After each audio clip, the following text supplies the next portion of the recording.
Hello friends, நம்ம என்ன பார்க்க போறோம் அப்படினா அனாயன்ஸ்ல படிக்கிற ஏப்ரல் மே 2024 ஸ்டூடண்ட்ஸ் உங்களுக்கான செமஸ்டர் எக்ஸாம் ஸ்டார்ட் ஆகி இப்போ வந்து அரியர் எக்ஸாம்ஸ் வந்து நடந்துட்டு இருக்கு.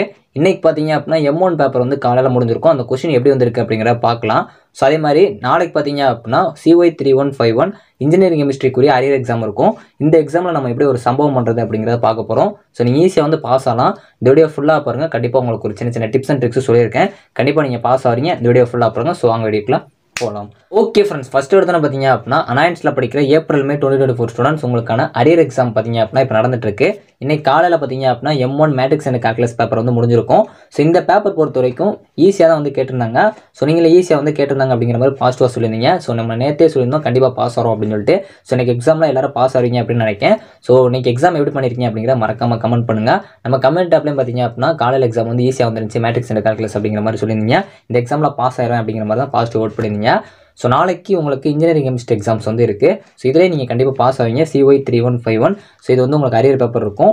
சோ கண்டிப்பா இந்த பேப்பர் பொறுத்த வரைக்கும் உங்களுக்கு ஈஸியா தான் கேட்பாங்க. சோ ஆனா நீங்க வந்து இதெல்லாம் கண்டிப்பா ஃபாலோ பண்ணீங்க அப்படினா ஈஸியா உங்களால வந்து சம்பவம் பண்ண முடியும். அது என்னென்ன அப்படின்னு பார்க்கலாம்.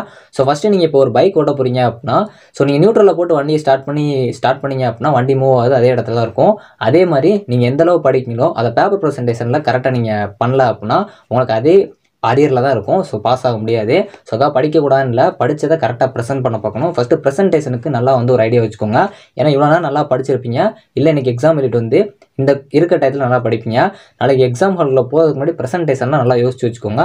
சோ அதனால ஃபர்ஸ்ட் பிரசன்டேஷன் ரொம்ப முக்கியமான ஒண்ணு. ஏன் அப்படின்னா அரியர் எக்ஸாம்ல நிறைய ஸ்டூடண்ட்ஸ் வந்து பாஸ் ஆனா போதுங்கறதுக்காக ஓரளவு क्वेश्चंस மட்டும் மெயின்டைன் பண்ணிட்டு அந்த பிரசன்டேஷன்ல மிஸ்டேக் விட்டுருவாங்க. சோ அதனால வந்து இந்த மிஸ்டேக் வந்து ஃபர்ஸ்ட் தவிர்த்துருங்க. மெஜாரிட்டியா இந்த क्वेश्चन வந்து ஈஸியா தான் வரும். ஏன்னா இந்த டைம் அரியர் எக்ஸாம் क्वेश्चनலாம் கொஞ்சம் ஈஸியா தான் வந்திருக்கு. சோ அதனால கான்ஃபிடன்ஸா இருங்க. சோ சம்பவம் கண்டிப்பா பண்றீங்க. கெமிஸ்ட்ரி பொறுத்த வரைக்கும் உங்களுக்கு ஈஸியா தான் வரும். சோ இப்போ நான் லாஸ்ட் மினிட்ல படிக்கக்கூடிய क्वेश्चंसலாம் சொல்றேன். அதனால நல்லா படிச்சிருங்க. சோ நிறைய क्वेश्चंस இருக்க மாதிரி இருக்கும். இதுல நிறைய क्वेश्चन நீங்க வந்து ரிப்பீட்டடா படிச்சிருப்பீங்க. இதெல்லாம் ப்ரீவியஸ் இயர்ல கேட்டிருக்காங்க. சோ அதனால இந்த क्वेश्चंस எல்லாம் பாத்துருங்க. சோ பிரேக் பாயிண்ட் கோலனைசேஷன் இது ரொம்ப முக்கியமான ஒண்ணு. BOD COD இதெல்லாம் ரொம்ப ரிப்பீட்டடா முக்கியமான ஒரு क्वेश्चन நல்லா பாத்துக்கோங்க. ரிவர்ஸ் ஆஸ்மோசிஸ் ரொம்ப முக்கியமான ஒண்ணு. அதே மாதிரி டிசல்னேஷன் ஆஃப் பேக்கேசிஸ் வாட்டர் இது ரொம்ப முக்கியமான ஒண்ணு. அதே மாதிரி சால்ட் ஜெல் பிரின்சிபல் ரொம்ப முக்கியம். சோ அந்த நானோ மெட்டீரியல்ஸ்ல ப்ராப்பர்ட்டிஸும் அப்ளிகேஷன்ஸ் நல்லா பார்த்து வச்சுக்கோங்க. யூசஸ் வந்து 2 மார்க்ல கேட்கலாம். நல்லா பாத்துக்கோங்க. நானோ கிளஸ்டர்ஸும் என்னன்னு கேட்டிருந்தாங்க. அதையும் பார்த்து வச்சுக்கோங்க. பட்டின்சன்ஸ் ப்ராசஸ் ரொம்ப முக்கியமான ஒண்ணு. அதாவது இந்த பேஸ் ரூல் பேஸ் டயக்ராம்ல ரொம்ப முக்கியம். Composite material MMC spontaneous ignition Bergius process ரொம்ப முக்கியமான ஒண்ணு. Otto Hoffmann method ORSAT lithium ion battery இந்த பேட்டரி கான்செப்ட் கண்டிப்பா கேட்பாங்க. நல்லா பார்த்து வச்சுக்கோங்க. Wind energy solar energy H2O2 fuel cell ரொம்ப முக்கியமான ஒண்ணு. கார்பன் நானோ ஃபியூயல்ஸ் ரொம்ப முக்கியம். கிரிட்டிக்கல் மாஸ் நல்லா பார்த்துக்கோங்க. அதே மாதிரி இந்த கார்பன் ஃபுட் பிரிண்ட்ஸ் ரொம்ப முக்கியமான ஒண்ணு. ஜியோலைட் ப்ராசஸ் நல்லா பார்த்துக்கோங்க. பிரீடர் ரீடர் இது ரொம்ப முக்கியமான ஒண்ணு. ஸோ கண்டிப்பா வந்து உங்களுக்கு சப்டிவிஷன்ஸை கேட்கறதுக்கு கொஞ்சம் சான்ஸ் இருக்கு. ஸோ நல்லா பார்த்துக்கோங்க. சம்டைம்ஸ் ஒரே இதில் கூட கேட்கறதுக்கு பாசிபிள் இருக்கு. ஸோ எப்படினாலும் கேட்கலாம். கொஞ்சம் நல்லா பார்த்துக்கோங்க. நிறைய டாபிக்ஸ் கவர் பண்ணுற மாதிரி பார்த்துக்கோங்க. ஸோ இந்த பேப்பர் பொறுத்த வரைக்கும் properties working principal application using diagrams அதே மாதிரி ப்ராசஸ் மெத்தட்ஸ் இந்த மாதிரி இதெல்லாம் பார்த்துக்கோங்க. இதில் இந்த ப்ராசஸ் வந்து கண்டிப்பாக கேட்பாங்க. யூசஸ் வந்து கண்டிப்பாக கேட்பாங்க. அப்ளிகேஷன்ஸ் ரொம்ப முக்கியமான ஒன்று. ஸோ எல்லாம் கொஞ்சம் நல்லா பார்த்து வச்சுக்கோங்க. ஸோ இந்த பேப்பரில் கண்டிப்பாக டயக்ராம்ஸ் கேட்குறாங்க அப்படின்னா டயக்ராம்ஸ் கொடுக்க பாருங்க. இல்லைனா நீங்கள் வந்து டயக்ராம்ஸ் வந்து நீங்களாக கொடுக்க பாருங்க. ஸோ அதே மாதிரி ரொம்ப முக்கியம். இப்போ நீங்கள் படிக்க போறீங்க அப்படின்னா இல்லை படிச்சுட்டு இருக்கீங்க அப்படின்னா இப்போ நான் சொல்ல போகிறத கண்டிப்பாக பண்ணிடுங்க. ஸோ இப்போ ஒரு யூனிட் இருக்குது அப்படின்னா ஸோ ஃபர்ஸ்ட் யூனிட்டுக்குன்னு ஒரு டாபிக் இருக்கும். செகண்ட் யூனிட்டுக்குன்னு ஒரு டாபிக் இருக்கும். இது மாதிரி ஒரு 5 யூனிட்டுக்கு டாபிக் இருக்கும். அந்த டாப்பிக்கோட டெஃபனிஷன் ஃபர்ஸ்ட் படிச்சு வச்சுக்கோங்க. ஏன்னா யாருமே வந்து இந்த டெஃபனிஷன்லாம் படிக்க மாட்டாங்க. உள்ள இருக்க கண்டென்ட் மட்டும் தான் படிப்பாங்க. அதுவும் அரியர் எக்ஸாம் அப்படின்னா கண்டிப்பாக இதெல்லாம் பார்க்க மாட்டாங்க. ஸோ நீங்கள் அந்த டெஃபனிஷனை படிங்க ஃபர்ஸ்ட். ஸோ எந்த क्वेश्चन கேட்டாலும் கண்டிப்பாக 11னா உங்களுக்கு ஃபர்ஸ்ட் யூனிட்டாக தான் இருக்கும். 12னா செகண்ட் யூனிட் தான் இருக்கும். அப்படிங்கிறப்போ நீங்கள் இந்த டெஃபனிஷன் படிச்சிட்டீங்க அப்படின்னா எந்த क्वेश्चन கேட்டாலும் இந்த டெஃபனிஷன் உங்களால் கொடுக்க முடியும். ஆனால் அந்த டெஃபனிஷனை தெளிவாக படிச்சு வச்சுக்கோங்க. 5 யூனிட்டுக்கும் 5 டெஃபனிஷன் படிச்சுக்கோங்க. சும்மா சிம்பிளாக 2-3 லைன் மட்டும் பார்த்து வச்சுக்கோங்க. அதே மாதிரி ஒவ்வொரு யூனிட்லையும் கரண்ட்ல எங்கே யூஸ் பண்ணுறாங்க இந்த கான்செப்ட் அப்படிங்கிற பார்த்து வச்சுக்கோங்க. அப்ளிகேஷன்ஸ் பார்த்து வச்சுக்கோங்க. யூசஸ் பார்த்து வச்சுக்கோங்க. இதோட அட்வான்டேஜஸ் என்ன டிஸ்அட்வான்டேஜஸ் என்ன அப்படிங்கிறலாம் பார்த்துக்கோங்க. இதெல்லாம் நான் எதுக்கு சொல்கிறேன் அப்படின்னா அரியர் எக்ஸாம் பொறுத்த வரைக்கும் இந்த மாதிரி யாருமே ப்ரெசென்ட் பண்ண மாட்டாங்க. ஏன்னா நீங்கள் இதெல்லாம் ப்ரெசென்ட் பண்ணுறப்போ சம்டைம்ஸ் நீங்கள் ஒரு டாப்பர் மாதிரியே வந்து நீங்கள் உங்கள் பேப்பரை வந்து ப்ரெசென்ட் பண்ணலாம். அப்படிங்கிறப்போ உங்கள் கரெக்ஷன் பண்ண போகிறவங்களுக்கு வந்து உங்களுக்கு நிறைய மார்க்ஸ் கொடுக்க சான்ஸ் இருக்குது. அதாவது நீங்கள் கண்டென்ட் கரெக்டாக கொடுத்துருந்தீங்க அப்படின்னா இந்த மாதிரி அடிஷனல் கண்டென்ட் பார்க்குறப்போ உங்களுக்கு மார்க்ஸ் நிறைய வரதுக்கு சான்ஸ் இருக்குது. ஸோ கேட்டிருக்க கொஸ்டினில் உங்களுக்கு எது ஃபஸ்ட்டு தெரியுமோ அந்த கொஸ்டின் நல்லா அட்டன் பண்ண பாருங்க. ஸோ நான் ஆர்டர் எழுத போகிறேன்னு சொல்லிட்டு மாற்றி எழுதிட்டு இருக்காங்க. ஃபிக்ஸ் பண்ணிட்டீங்க அப்படின்னா அந்த கொஸ்டினை கரெக்டாக வந்து எழுத பாருங்க. 2 மார்க்ஸில் கான்சென்ட்ரேட் பண்ணாதீங்க. அதை இப்போ படிக்கிறதுக்கு நான் சொல்கிறேன். எக்ஸாமில் வச்சு நீங்கள் ப்ரெசென்ட் பண்ணுறப்போ அது உங்களுக்கு தெரிஞ்சிச்சு அப்படின்னா அட்டன் பண்ண பாருங்கள்.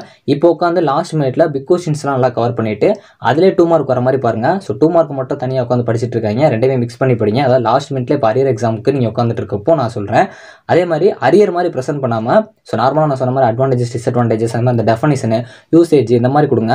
கண்டிப்பாக உங்களுக்கு நல்ல மார்க்ஸ் வரும். ஸோ ஒரு கான்ஃபிடென்ட்டாக ஃபிக்ஸ் பண்ணி வச்சு படிங்க. நம்ம பாஸ் ஆகும், கண்டிப்பாக பாஸ் ஆயிரும் அப்படிங்கிற மாதிரி. இந்த பேப்பர் ஈஸியாக தான் வரும். ஸோ இருந்தாலும் உங்கள் மைண்டில் ஒரு கன்ஃபியூஷன் இருந்துச்சு அப்படின்னா கண்டிப்பாக நீங்கள் பாஸ் ஆகிறீங்க, பாஸ் ஆயிருவீங்க. ஒரு சம்பவம் நாளைக்கு பண்ணுறீங்க, கண்டிப்பாக வந்து எல்லாருமே நல்ல மார்க்ஸ் எடுக்கணும். ஸோ அவங்க எடுப்பீங்க. இருந்தாலும் ஒரு சில பேப்பர் ப்ரெசன்டேஷன்லாம் நல்லா பண்ண பாருங்க. யூனிட் வைஸ் கான்செப்ட்ஸ் நல்லா பார்த்து வச்சுக்கோங்க. இப்போ ஃபர்ஸ்ட் யூனிட்ஸ் இருக்குது, செகண்ட் யூனிட்ஸ் இருக்குது அப்படின்னா அந்த செகண்ட் யூனிட்ல நானோ மெட்டீரியல்ஸ் கான்செப்ட் வரும். அந்த நானோ மெட்டீரியல்ஸ்லாம் என்ன அப்படிங்கிறத தெரிஞ்சு வச்சுக்கோங்க. அப்படின்னா உங்களுக்கு அந்த 2வது கொஸ்டின், அதாவது 12th கொஸ்டின் உங்களுக்கு தெரியாத கொஸ்டின் கேட்டாலும் அதுக்கு ரேட்டில் அவங்களால வந்து கொடுக்க முடியும்.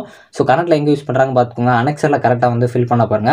ஸோ கண்டென்ட்டை நிறையா கொடுக்க பாருங்க, பேஜஸ் நிறையா ஃபில் பண்ண பாருங்க. அரியர் எக்ஸாம் அப்படிங்கிறனால பாஸ் ஆனால் போதும் அப்படிங்கிறதுக்காக 2-3 கொஸ்டின் மட்டும் நிப்பாட்டிடுறாங்க. ஸோ எல்லா கொஸ்டின் அட்டன் பண்ணுங்க, பேஜஸ் நிறையா ஃபில் பண்ணுங்க. லாஸ்ட் எக்ஸாம் இருக்கும். ஒரு சில ஸ்டூடெண்ட்ஸ்க்கு வந்து 4th செமஸ்டர் ஸ்டூடெண்ட்ஸ் நீங்கள் அப்படின்னா அதுக்கடுத்து ஒரு எக்ஸாம் இருக்கும். எந்த எக்ஸாம்னாலும் சரி ஸோ ஃபுல்லாக வந்து அட்டன் பண்ணுங்கள். கண்டிப்பாக இந்த எக்ஸாம் ஈஸியாக தான் வரும். கான்ஃபிடென்ட்டாக ஒரு சம்பவம் பண்ணுங்கள், உங்களுக்கு நல்ல மார்க்ஸ் வரும். ஸோ நீங்கள் பண்ணுற ஹார்ட் ஒர்க் எஃபோர்ட் கண்டிப்பாக உங்களுக்கு நல்ல ரிசல்ட் வரும். கண்டென்ட்டாக தெளிவாக கொடுக்குற மாதிரி ஸோ உங்கள் பேப்பரை நீட்னஸாக ப்ரெசென்ட் பண்ண பாருங்கள். ஸோ இப்போ ஒரு ராட்னா சுற்றுற மாதிரி உங்கள் மைண்ட் வந்து அங்கங்கே போயிட்டே இருக்கும். ஸோ எந்த ஒரு பயப்படாமல் படிச்சுட்டே இருங்க, கான்ஃபிடென்ட்டாக படிங்க. இப்போ உட்காந்து நீங்கள் படிச்சிங்கன்னா கூட நல்ல மார்க்ஸ் எடுக்க முடியும் பாஸ் ஆகிறதோட. So all the best friends. எல்லாரும் எக்ஸாம்ஸ் நாளைக்கு நல்லா பண்ணிட்டு வந்து மறக்காமல் கமெண்ட் பண்ணுங்கள். ஸோ நாளைக்கு எல்லாரும் பாஸ் ஆயிருவீங்க, கண்டிப்பாக பாஸ் ஆகணும். தேங்க்ஸ் ஃபார் வாட்சிங்.